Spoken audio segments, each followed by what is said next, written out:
மோதக் recipe எப்படி பண்ணலான்னு பார்க்கலாம். இன்க்ரீடியன்ட்ஸ்லாம் கொடுத்துருக்கேன், செக் பண்ணி பார்த்துக்கோங்க. வெல்லம் மட்டும் 1/2 கிலோ எடுத்திருக்கேன். 1/2 கிலோ வெல்லத்துக்கு 1/2 டம்ளர் தண்ணி ஊற்றி நல்லா நல்லா மெல்ட் பண்ணி வச்சுக்கோங்க. இப்போ ஒரு கடாயில் 2 ஸ்பூன் அளவு நெய் ஊற்றிட்டு துருவின தேங்காய் நான் போட்டிருக்கேன். ஒரு தேங்காய் ஃபுல்லாக நான் ஆட் பண்ணியிருக்கேன். இதோட ஏலக்காய் பவுடர், வெல்லம் வந்து கரைச்சி வச்சுருந்தோம் இல்லையா, அது வந்து உங்கள் ஸ்வீட்னஸ்க்கு ஏற்ற மாதிரி உங்களுக்கு எவ்வளோ வேணுமோ அவ்வளோ ஆட் பண்ணிக்கோங்க. ரொம்ப தண்ணியாக இருக்கக்கூடாது. நல்லா ஒரு 10 to 15 மினிட்ஸ் நல்லா அதை மிக்ஸ் பண்ணிவிட்டு ஒரு 15 மினிட்ஸ்லேயே அது வந்து ரெடி ஆகிடும். ரொம்ப நெய்யும் தேவைப்படாது. 2லேருந்து 3 ஸ்பூன் அளவு நெய் இருந்தாலே போதும். நல்லா கலரி விட்டுட்டு ஒரு 10 மினிட்ஸ் வச்சிங்கன்னா நல்லா உதிரி உதிரியாக ஒட்டாமல் சூப்பரான பூர்ணம் வந்து ரெடி ஆகிடும்.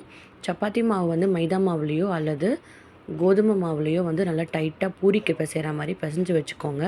அதை குட்டி குட்டி பால்ஸாக எடுத்து இட்டு வச்சுக்கிட்டு நல்லா பூர்ணம் வந்து நல்லா ஆறுனதுக்கப்புறமா அதுக்குள்ளே ஸ்டஃப் பண்ணி நல்லா அந்த மோதகம் ஷேப்பில் வச்சுட்டு எண்ணெய் வந்து நல்லா காய விட்டதுக்கப்புறமா தான் அந்த பூர்ணத்தை நம்ம மோதகத்தை போட்டு பொரிக்கணும். எண்ணெய் காயாமல் பொரிக்கக்கூடாது. நல்லா கோல்டன் ப்ரௌன் ஆகிற வரைக்கும் ஃப்ரை பண்ணிங்கன்னா சூப்பரான மோதகம் ரெடி ஆகிடும். சதுர்த்திக்கெலாம் பண்ணுவோம், தெரியும்னு நினைக்கிறேன்.